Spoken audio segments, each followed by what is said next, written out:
We are in Rome during the mid-800s AD, and Pope John VIII is riding through the city in a formal procession. Crowds pack the street because this is the Bishop of Rome. To them, he is the public face of the Christian Church. Everybody wants to say they saw the Pope with their own eyes. Pope John rides high on the back of a powerful horse. He looks calm. He looks practiced. He looks powerful. Then his body sags.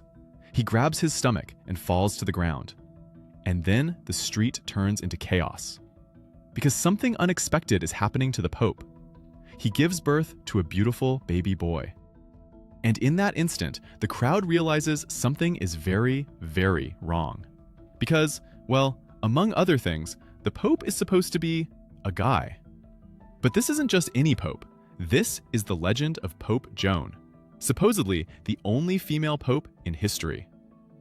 In the most common version, a woman named Joan is said to have been elected as Pope John VIII and to have reigned between Leo IV and Benedict III. The story says Joan's story began in the city of Mainz in Germany. She is smart and hungry to learn, but the doors keep closing to her because of her gender. So she puts on men's clothing, takes the name John, the masculine form of Joan, and heads out to build the life she wants. The legend sends her first to Athens for learning and for a little bit of love. Then Joan ends up in Rome, where she climbs the ranks of the church thanks to her intelligence and hard work.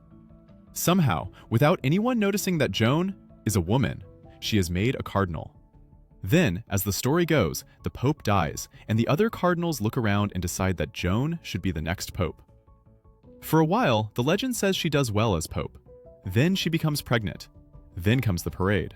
Then comes the baby. And Joan's time as Pope comes to an abrupt end. Weird story. It was also a well-known and popular story throughout the Middle Ages. However, most historians say it never happened. It's fake news. Here's why. First, there are no contemporary records of such an event. The earliest versions of the tale don't show up until the 1200s.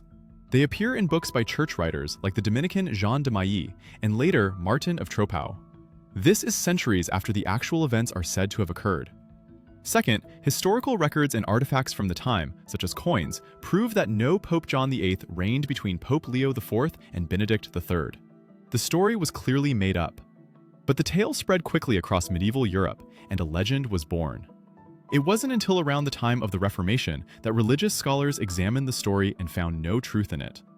So here is the point of this tale. You cannot believe everything you hear. A story can be well known and still be fake. To hear more about this tale, listen to the latest edition of the Parsonage Files podcast.